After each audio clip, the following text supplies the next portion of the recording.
rino wengi golek rezeki.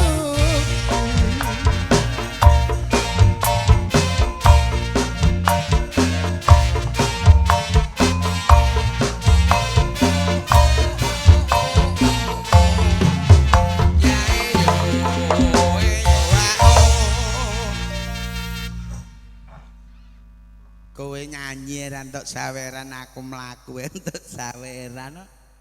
Kok ngene sapa iki? Mas Kendo.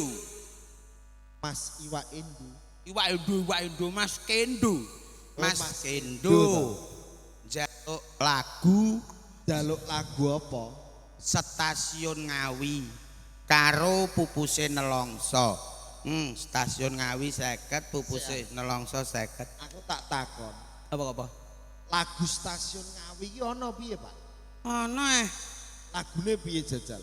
Neng stasiun Ngawi wetak kandhani berketeko neng stasiun Ngawi aku keteko Iku lho lagu apa?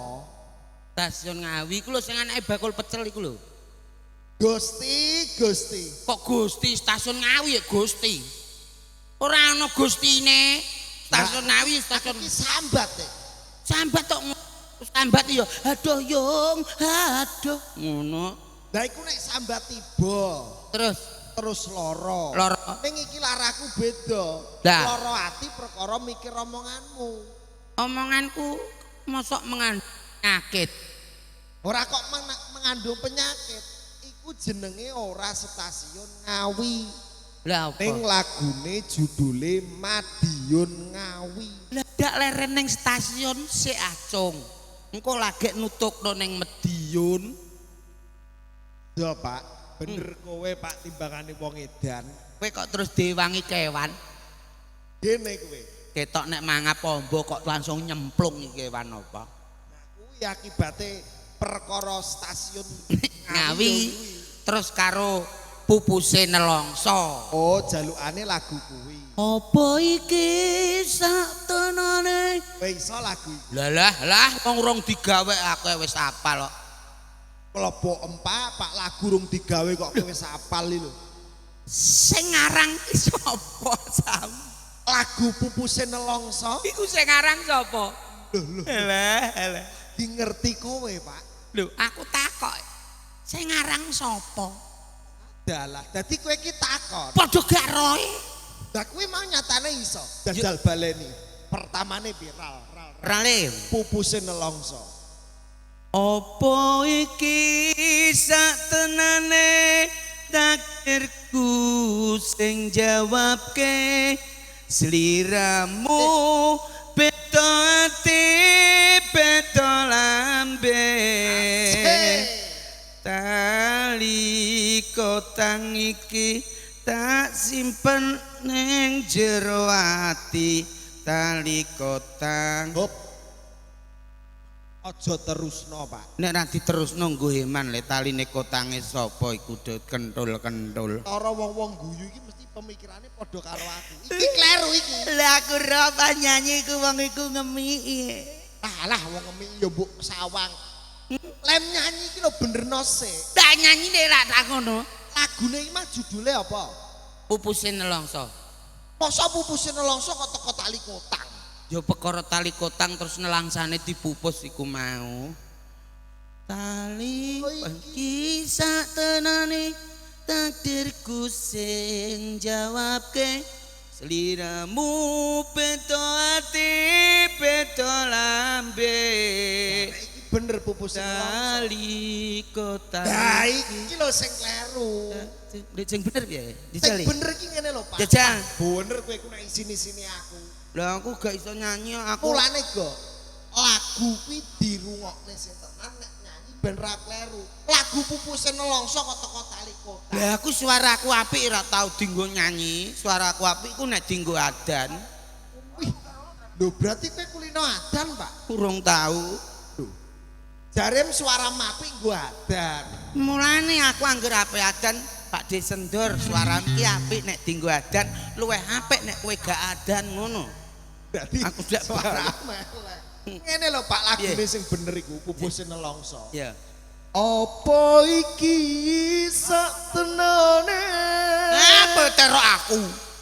Pancen ku ning dia ya ngono. Oh iya. Takdirku sing jawabke. Sliramu beda ati beda lambe. Tali kotang iki Ladalah. Kaleng pati tali kotang kok melu-melu nggon ya, jebret mripatmu siji. Iki mesti kesetrum kowe iki. Iki mesti kesetrum kowe. Ra iso wong aku gak ngadoh kok. Oh iso. Aku kok malah teko melu tali kotang. Apa iki sak tenane takdirku sing jawabke. Sliramu beda ati beda lambe. Tali Gila. Salah nggon iki lagi. kotang iki melok ayo aku gumen. Beda ati beda lambe. Tali Serang. Lah iki lho, aja tali kotang. pangitang ing asmara Kowe tega gawe lara. marang tresno. Lah iku Tali Alah, kotang. teko kono neh. Lho kok cek tali kotang terus ya? Wis senenganem ngrembug tali kotang terus kok. Iya. Ngrembug iki ngrembug masalah hajate Pak Panjen. Januri sekeluarga. Pak Januri dalah butika. Hebat, termasuk memecah rekor. Kok iso? Pergo apa? Apa? Iki lak jam 2. Jam loro. Dagelan nyatane sing nonton iki rame. Lah wegah. Malah kaporo ono sing ngeloni anake. Lho. Mang dak gawakno kasur sana iki. Asor piye wong niku sesone ditakoki kancane ketoprak peteng dedet ngono mesti. Lah ndekne turu Ha iya iso turu penake ngono lho Pak. seger ya. Tapi kan ya ora masalah wong melu melekan. Iya. Seneng-seneng Ya, iya. hajate Pak Januri. Pak Januri Digawe apa, Pak? sunatan syukuran. Oh, sunatan. Sunatan karo syukuran pager stainless. Pager stainless to, Pak. Tika Januri. Sunatan sing disunat dik sapa? Dik lanang. Ya wis ngerti Pak nek sing sunat ki Aku lanang. emang lali jenenge. Saya wis gedhe ngono. Sinten wae Bu jenenge? Iya. Nafis. Nah, Nafis nggih, Bu. Nafis. Nafis. Dek Nafis sing disunat. Ya. Mau wis mbok dongakno. Walah olehku ndonga ngrendep. Alhamdulillah. Wis pokoke dongaku wis wakeh banget. Omahe jan jos tenan yo. Hebat ya, Pak. Ngene iki ngentekno dana umbruk-umbruk. Wah, lah nek daleme Pak Januri ki Oh, jelas jelas. ngarepe wis kanopinan. Saiki? Mesti entek ragat sing akeh. Akeh. Urung apa kuwi jenenge Gurion. sakane teras. Iya. Kuwi malah ngenteki biaya akeh, Pak. Oh, Mergo kuwi ra digawe saka kayu, Lah. ku digawe saka beton lah kuwi ragate larang banget lho, Pak. Walah butika oleh golek tewel pirang kilo, Bu? Saka kok beton. Wah layak kok lunyu pliket kabeh aku mang templek kono. Lah kowe kok takon beton barang lah apa? Lambem tak cucuk mengko. Kowe mang ngomong dhewe daleme Pak Januari. Pak Januari. Pak Januri. Pak Januri. Apik. Apik tenan. Mas emas aja Pak ijek enom kok. Oh, Mas enom ta? ijek Lho, enom. Mas Januri. Mas Januri apik pagere stainless. Nah. Sokone jarem saka Saka beton. Lah ya oleh golek tewel ya apa? Astagfirullahaladzim, di bapak kok koclok. Pak, ora usah golek tewel ya, Pak. Lah beton golek endi ana nek cukilan beton nganggur iki tetep golek tewel terus beton. Sing tak karepno beton iku ora kok beton isine tewel. Lah, Ya ampun. Lah beton isine apa? Nek beton buah-buahan ancen isine tewel. Lah nek beton Sing tak karepno beton iku ora kok beton isine tewel. Beda. Beton kae isine pasir. pasir, ana wesi, ana koral, ana semen. Diaduk dadi siji kuwi jenenge beton. Wong ngantru aja do nggodhog beton. Lah gene, Oh, alah isine cor-coran. Kowe mangan beton wetemi saka pondasi. Wis ana wesi, ana kowe tau roh cor-coran apa ora? Tahu. Lah ya kuwi beton iki ya cor-coran iku. Oh, berarti cor-coran iku Cor-coran beton. iki cilik, dalan iki dicor. Cor. Yang sing gede ngono kae iku jenenge beton. Lho tiang dicor gak mureng-mureng piye? Ya ora mureng-mureng apa? Lho, tiang pundi iku sing dicor? Kok nganggo tumbal nek ngono? Maksudnya tiang ora kok tiang pundi ora kok wong ndi ya, Pak? Tiang cagak iki lho, cagake saka omah kuwi lho. Oh, saka omah. Lah, saka omah iku digawe Saka- saka cor-coran ngono lho. Lho jare beton. Nah, iya beton iku cor-coran. Oh, loro. Sitok beton, sitok cor-coran. Siji ya, Pak. Oh, berarti beton tok. Iya. Cor-corane. Lho. Ya cor-coran barang. Lah betone nondi? Oh, digodhog dipangan. Beton ini antemon diasem ae. Lho, engko ora dadi cor-coran. Ya aku malah mumet dhewe, Pak. Sing ngakon kowe nek sirahmu met aja nganggo sirah. Lah menungso ora nganggo sirah. Ben ora mumet. Maksudnya iku ya iku, saka iku ya Cek, beton. cek. Iki lho ameh madul mesti. Madul apa? Madul ning kamar mandi. Beton apa cor-coran? Yes. Oh, iya. Berarti ragate Wah, akeh. ragate akeh banget. Saiki umpama ya umpama. Ah. Umpama kowe turu. Delalah ngipi entuk dhuwit 500 juta mbok nggo apa? Aku. Iya. Ya tetep tak nggo gawe omah to, Pak. Ah, wis ora anu berarti kowe iki. Tak nggo tuku mobil mewah. Wis berarti dosa. Tak nggo gawe salon.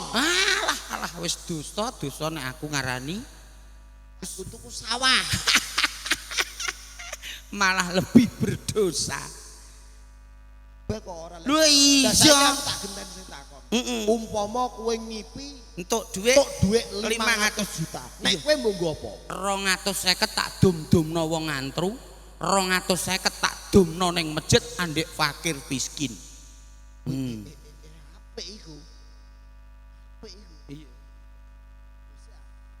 Mbok wenehno masjid 250. 50 tak wehno wong ngantru sing fakir miskin tak kei 250 juta. Mongko kowe 500. Heeh. Kowe ndak ora uman. Lho gampang carane. Turune. Ben ngipi. Pertanyaan ini kok mumeton ndas. Kamu menendas. Kowe umpama ngipi Ngipi entuk dhuwit 500 juta. 500 juta. Nek kowe mbok apa? Tak nggo tuku sawah. Alah ngentekno awakmu dhewe ah. Sapi. Mentekno awakmu dhewe ke digudang sapi modiar, Cung. Mobil. Mobil tabrak truk tronton bosok. Lah nek kowe Aku yo kandhani 250 tak kena fakir miskin, 250 tak sumbangno masjid. lah kowe ndak ora uman. Ngipi neh turu neh. Gak umen kok bingung, turu neh ben ngipi neh. Ya aku melu turu ya Ora bisa wis telesok. asem iku. Lah iya. Wah lah ya bener wong ngipi. Wong-wong iku kudune ngamal to, Pak. Kok iso ngamal? Ya iya to. Ngamal bondo donya. Ngamal bondo Kowe donya. roh omongane Mbah Yai. Bondo donya kuwi mung titipan. Sing nitipi sapa? Ya sing nitipi sing kuwasa Gusti Allah. Lah sak wayah-wayah nek Gusti Allah takok titipane, ameh mbok semayani. Samber bledek kupenge malah ndawir. Ya Iya to. setidaknya iki dadi menungso iki ya ora ketang sithik ngamal ya, Ngamal. ya kudu ikhlas barang. Sing mbok amalno bondone sapa? Ya duit le ngipi mau.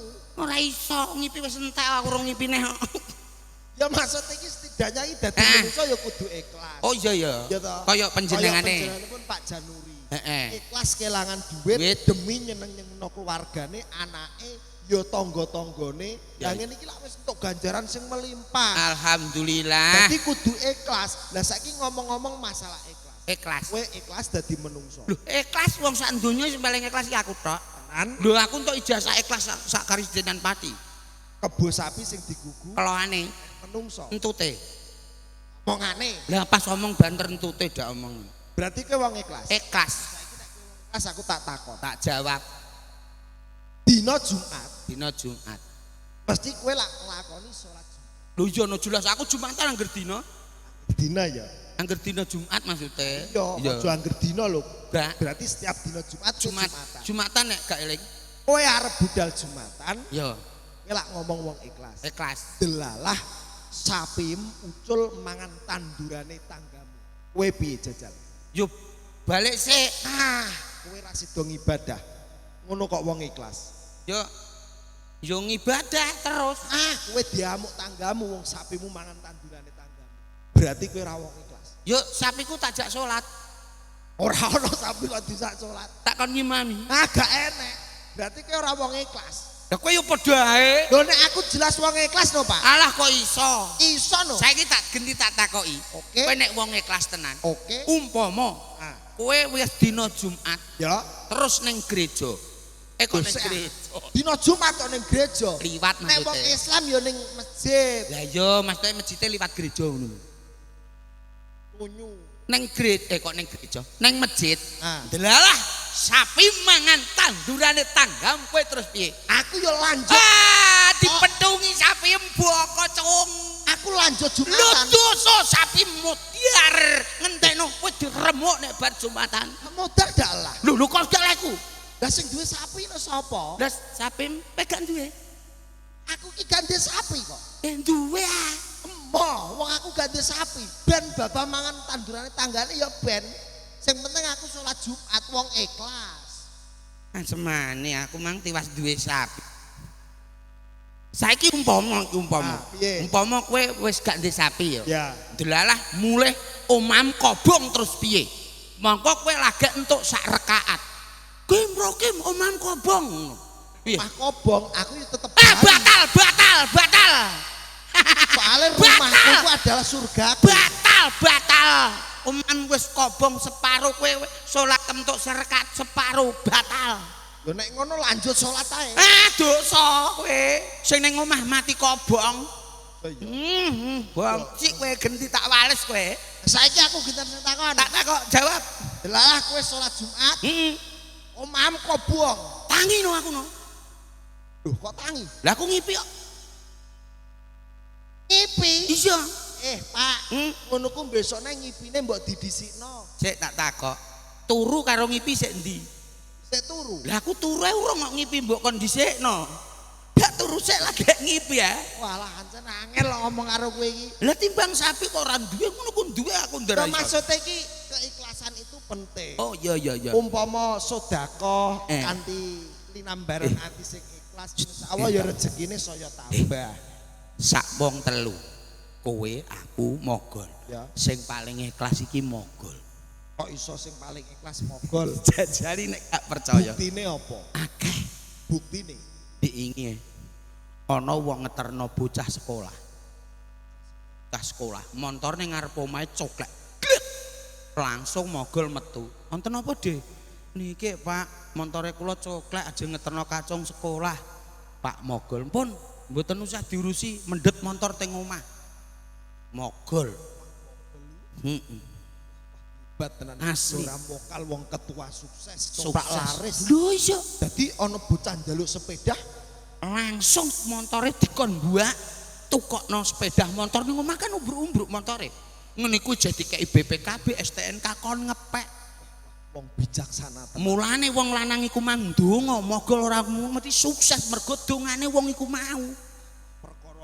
Ikhlas dekne ora pamrih piye-piye terus eneh apa ana wong tuwek ruyuk-ruyuk wong wah tuwik tenanan tuwik wong ameh dipangan codote muntah kok ngentekno pelem ta apa kok iso sangan codot iku saking tuwike ngemis moro omahe mogol paring-paring den niku dekne pas ning omah aku ro dhewe iku terus aku ndelok umbel TV ki apa iku lho sing dipasang. Kok umbel TV? Lah iku apa? CCTV. Urung disusi kuwi jek umbelen. Mulane umbel TV. Bapak Ibu, monggo kula aturi pasang CCTV. Umbel TV monggo, Bu. Lah trau ning dinggon iki ya CCTV. Lah iku berarti kemprah ora ndang di. Ono kok umbel sisi. Sing metu lak ria. Tenan iku. Dadi umbelen kok umbelen. Wong ngemis wong tuwa. Diwenehi beras 35 sak. 30 sak hebat. Yo ora hebat yo malah koclok. Saking ngomone ora perkara lomane. Lah wong dikeki 5 kilo sekilo ora kelar genjong kok. Dikeki 35 sak. Lho kuwi wong brewe lho, Pak. Iya, ijeh diwenehi dhuwit. Beras 35 diwenehi dhuwit. Wong wedok iku mlaku kak ndonga ngene. Donga. Muga-muga kathah rezekine nggih Gus. Tumus tenan, ikhlas. Aja neh kok mok beras sekilo, 2 kilo, 30 dikekno. Ikhlas. Ikhlas. Kula sukses sugih mergo ikhlas. Aja nek kok montor karo beras karo dhuwit. Bojoe dikekno kancane. Ku yo ikhlas termasuk ikhlas. Ikhlas. Nek gak percaya, nek gak percaya engko nek wong rene takoki. Yo bojo kok dikekno kancane. Lho ikhlas. Tulus ikhlas. Kuwi nek bondo donya, Pak. Iya, Kaya sepeda, kaya beras. iya.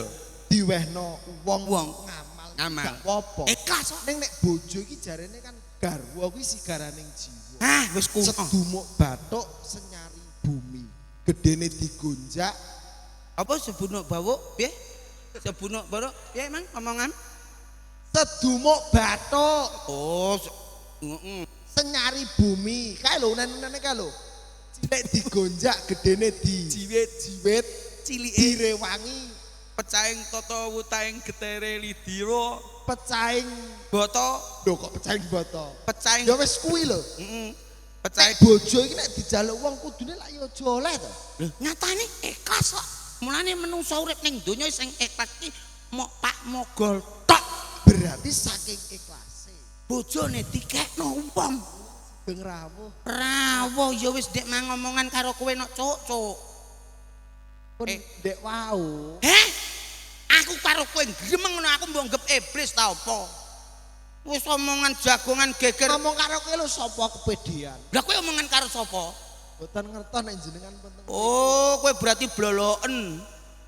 Ora roh. Aku jegodhok ning kene ket mang tak goco rayem.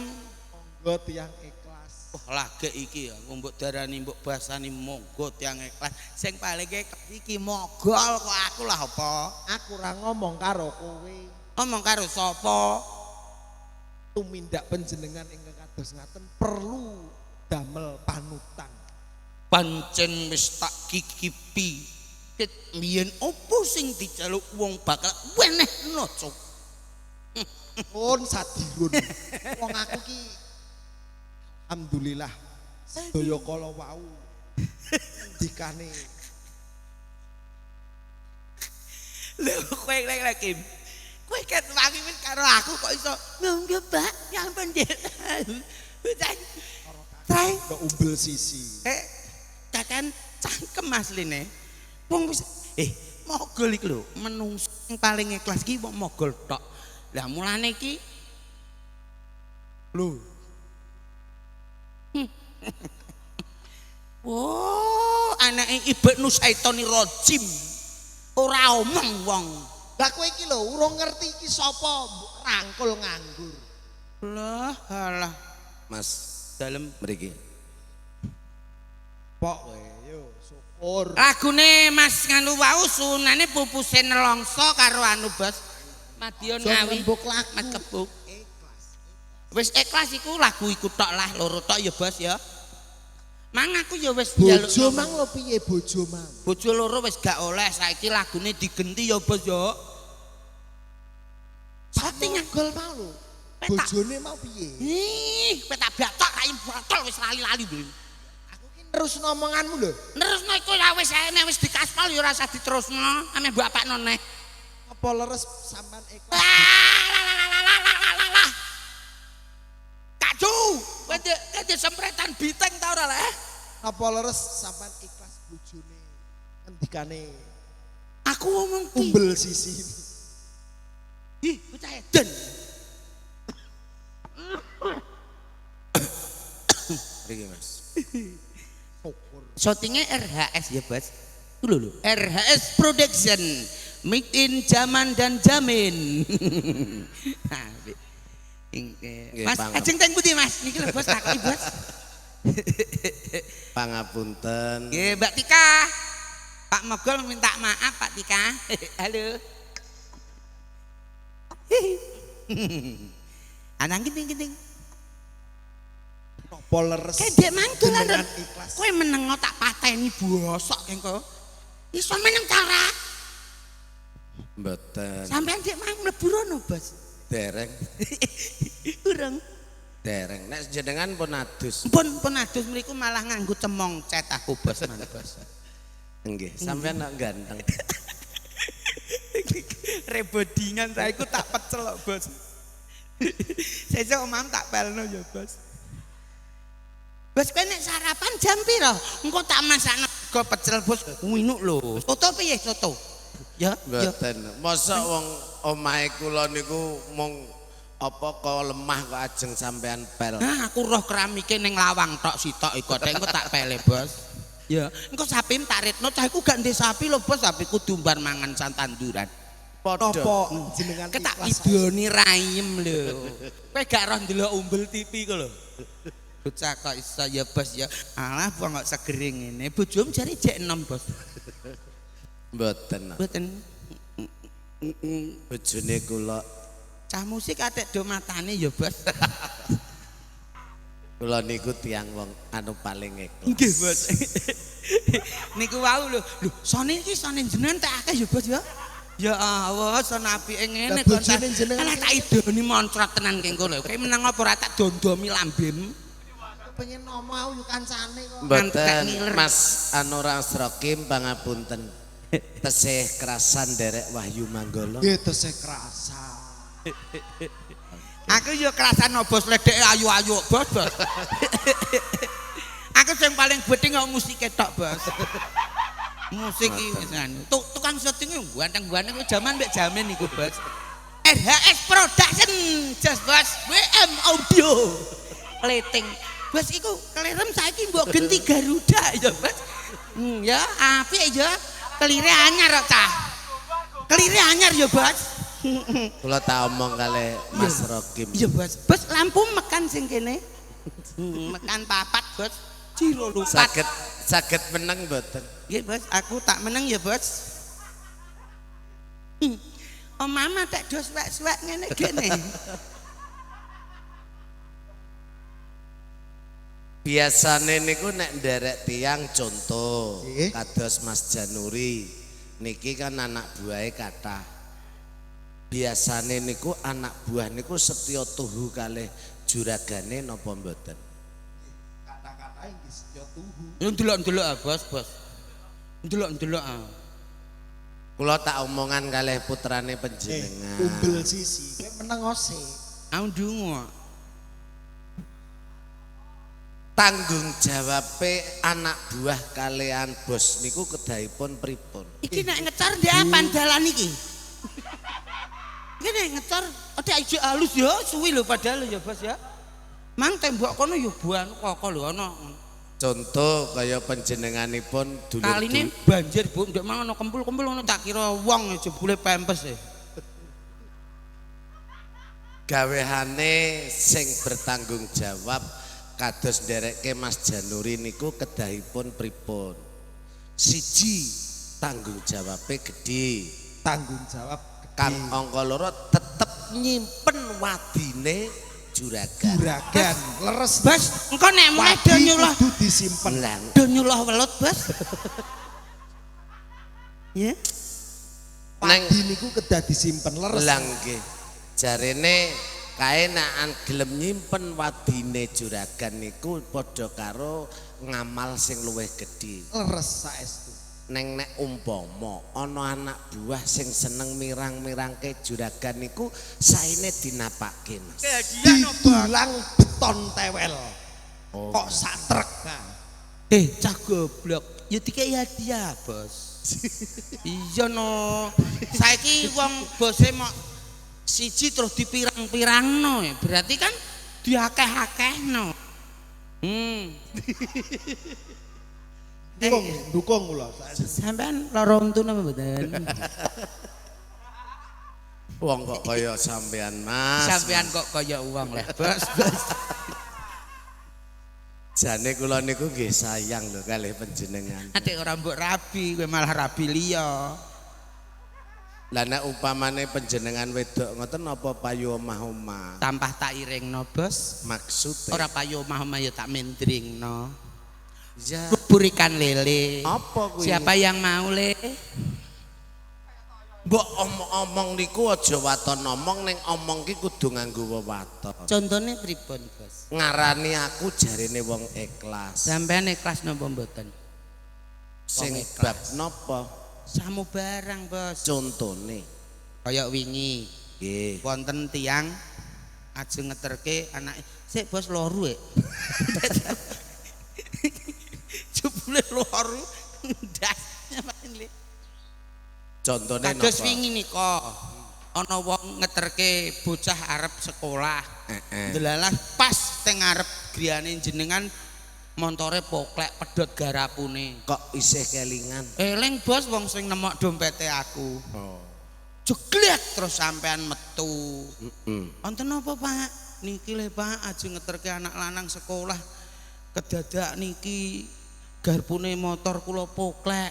Sampean muni piye? Pun boten usah didandoske kersane mriku tinggal mawon. Jenengan mendet motor lho, njupuk motor kok sampean paringi STNK BPKB ne. Kula niku wis paham piyayine, wis ngerti wonge. Berarti ikhlas menehi niku nggih. Mergo kahanane kula nggih paham. Nggih. Terus wong sekolah niku nggih penting. Mulane tak paringi. Jane ngono wis wingi-wingi aku kepengin maringi sepeda motor niku. Ngoten lho, Mas. Oh. Ora kok perkara dina niku terusan ana kahanan kaya ngono terus tak paringi niku mboten. Aku wis roh kahanane panjenengane. Berarti delalah niku. Nggih. Lah terus wong tuwa nika, wong tuwek, Wong jejaluk wong kae. jaluk nika tuwik ruyuk. Lah iya wong tak wenehi akeh ora kuat ra ya tak paringi sithik.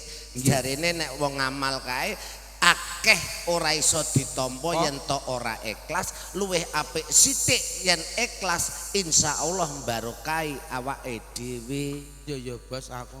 Lah nggih, Roh aku. lah mulane Lah terus sing wingi ku Bos. napa? Bojom. Lah bojo enten napa? Wedhe do guyu ketake bahagia. Bojone Sik to, Pak Januri ngertos. Lah nggih paham Pak. Kan ngerti wong. Nggih pun paham. Winginane niku kula jak ngeterke izin sowan mriki kok. Nggih. Bahagia to kula. Boten bojo sing iki lho Bos. Lho, Sing iki kan anyar wong merke urung digathek. Sing bengen iki lho Bos, bekas iki lho Bos. sing pundi to? Alah pring wulah. Maksude Kulite tipis ombong bolongane ombong. Pring wulah. tukang musik macam-macam tak pacul ndas. Treca musik iki matane kok. Seneng nek aku diamu. Lah kok ngarani pring wuloh niku karepe napa kok ana pring wuloh Niku kulite tipis bolongane ombo. Niki padha karo pring wulah. Mergo pring wulah niku digambarkan imane ora kuat ning akeh dosane nggo wadah jerone bolong. Ternyata Pring wuloh kuwi niku ora bermanfaat nggih. mboten bermanfaat. Apike dibuang. Dibuang terus golek pring legi sing kulite kandel bolongane ciut padha karo bocah prawan. Oh. Layak buak pring wuloh kok ndolek pring legi. Aku wis pring bumbung lah aku. Jolosan to Pak. Mah enak pring apos akeh lugute. Aku angger dina guatelen terus kena lugute. Aku malah lagi paham iki maksude bapakmu ah. Lah pripun? Ana pring wuloh pring legi ki mang rak gambarane. Nggih, Bos. Ya bejane ngeten matur sembah nuwun Mas. Wong panjenengan nderekke aku wis yamono yahmene. Alhamdulillah banget pring wuloh ijo ana sing gelem ngopeni. Senajan bolongane ombo. Pring wuloh lho, Bos. Sampeyan tahu anu tiba ndase riyen wonten aspal anu ana cor-coran ngeten iki. Kula niku mboten nggo eman ndase kula, Bos. Perkarane. Kula sing nggo eman niku cor-corane niku. Oh ngaten. Engko nek tak das mesti getahe kan akeh, Bos. Nggih. Nek ngresiki kangelan nek kula golek ndas gampang. Wong ndase kula ning omah urung garing mangko danan. Jajal mawon. Nun, Dijajal. aku iku go Wis aku mesakno anu apa sampean nek mesakno core mengko core aku sing ngepel. Aku kok urung tau iso ya, Bos. Cara dicontoni ngono gelem ta ora ya? Kan jarene guru utawa bapak utawa seorang pemimpin adalah panutan anak buah. Betul. Kalau anak buah belum bisa itu berarti Guru kudu nyinaoni. lah kula go ngiso ya Pak. Carane anjlok gedhok sirahe piye? Wis ndang anjlok lah apa sedengan beras ning omah entek. He Cung. Aku iki go ngiso kowe wis tahu piye? Lah iya, kowe ora urung iso ah. Wong iso. Sampean pun iso, Pak. Nggih. Nggih pun mboten usah. Wis golek liyane ae. Kowe bahagia nek aku diseni. Teraca musik Wong ono-ono ae. Nggih Pak Januri matur nuwun. Bahagia selalu, sukses selalu, berkah barokah kangge panjenengan. Nggih, nggih. Saha dulur-dulurku ngantru setoko. Nggih. Yang lama sekali nggak jumpa, alhamdulillah Alhamdulillah. hari ini bisa ketemu, bisa berjumpa, Nggih. bertatap muka langsung malih. Insya Allah 2026 pinanggihan malih. Oh, sedekah laut, Bos. Sedekah mbuh ning kene Laut. mudeng. Pun dipanjeri. Niki sing cedhak lah wonten ah, Bos. Bulan Agustus wau ngendikan pojokan kan lho, bulan Agustus jarene tanggal pinten 19 apa 18 Ya ning ngantru kene. Nggih teng ngantru ajeng nyelamke putrane ngiras pantes 17-an ngoten. Arep nimbali Wahyu Manggala. Prambakaran, Bos. Unen kok, Bos, unen. Unen, Bos. Aku ora iso bayangno. Tan mongko Agustus 2020 wis jobku wis penuh lho. Lah mulane niku kono amen nanggap prambakaran. Oke, matur nuwun Pak Januri. Jih. Guru cukup wektune ben iso kecekel Oke, kabeh. siap. Atas permintaan cerita tak turuti. Jih. Labuh Trisno, Saboyo Mukti, Saboyo Pati. Anak lanang luar biasa jiwa senine, ternyata ngerti lakon-lakon sejarah. Iya. Iki sunane anak lanang. Kalian Mau baik. wis malah melu Simbah. nyekar barang kok. Nyekarne pundi, Bos? Heh? Nyekar teng pundi? Melu nyekar. Nyekar teng makame sinten? Kok makame sinten? Lah nyekar? Nyanyi lho Mas. Lah nyanyi kok nyekar? Tak kira kan nyekar ning kuburan. Maksudnya iki karo basa Mas. Oh, alah menika mboten basane mboten nyekar. Lah nek nyanyi apa? Bengok. Oh badhe bengok. Nggih. Monggo Aa nek badhe bengok. Jangkrik. Iku yo ngono Pak seneng. Cek. Yo. Ada pupuse nelongso Madiun Ngawi. Pusing nelongso. Mas Kendo. Pundi dulu sing Iya Mas diatur. Kendo. Oke. Terserah jarene Mas. Mana dulu monggo sing penting dua-duanya dikasih. Dol iki batune enteki.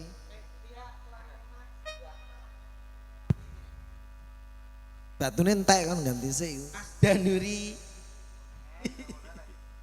Madiun Ngawi napa?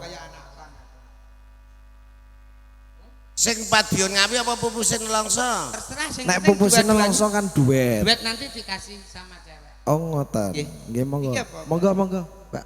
Ya iki apa? Oh, Dipitara dulur lanang ngajak nguyah ya. Ya ya. Terima kasih. Iya. Pupu. Siapa yang bisa nyanyi pupuse nelongso? Ari. Wong kene radan kabeh. Oh iso. Ya bos dari Satu buah lagu Pupu. pupuse nelongso. Iya. Spesial buat Mas Kendo yang minta. Itu kerabatnya yang punya.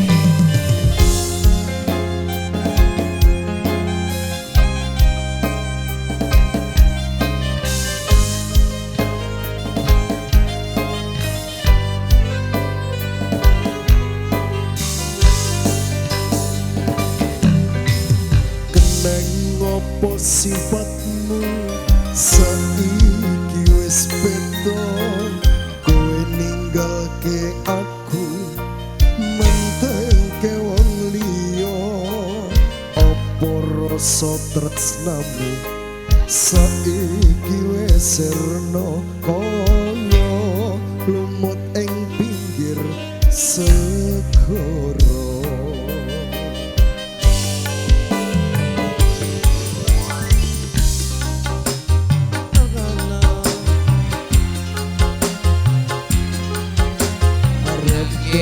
Kepiye maneh kowe wong ra duwe teko selah batinmu mas tetuanku kang mas ningno lungaku yo Apa iki satemene takdirku sing jawabke sliramu beto ati beto lembe.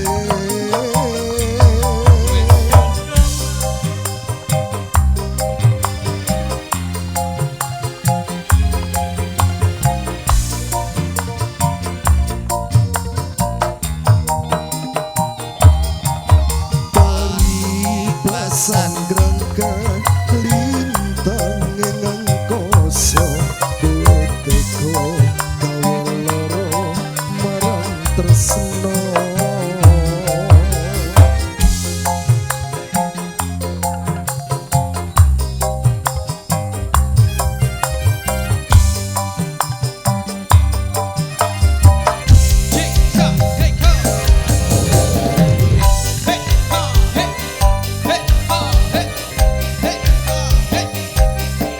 WM Audio.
Satu persembahan Pupuse Nelongso.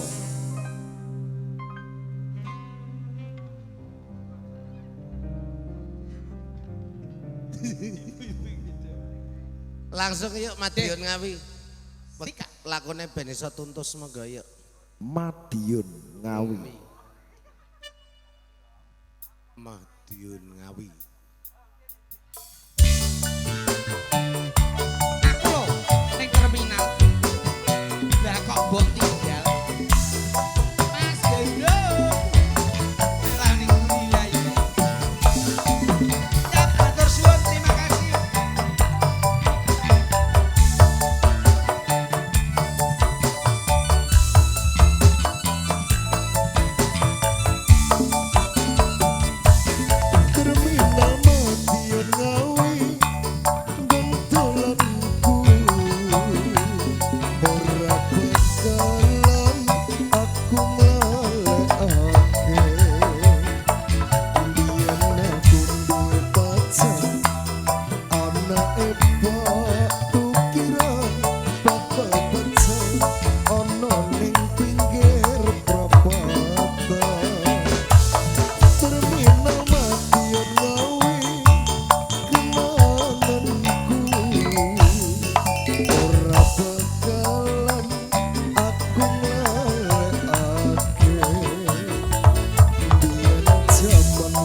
kowe janji karo aku nanging nyatane kowe ngingkari janjimu.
Senengmu neng hatiku.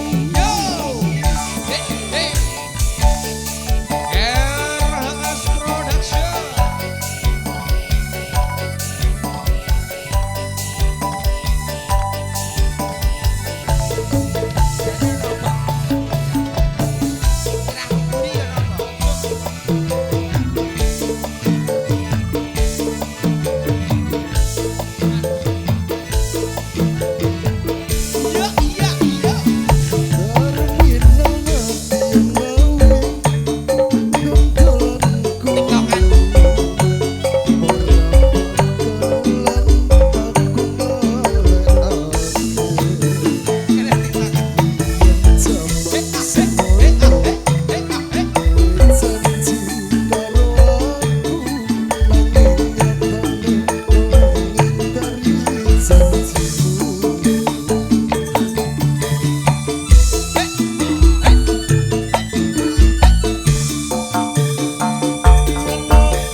Dua tembang lagu Im dalam do munggah nek kutat selawe. Monggo.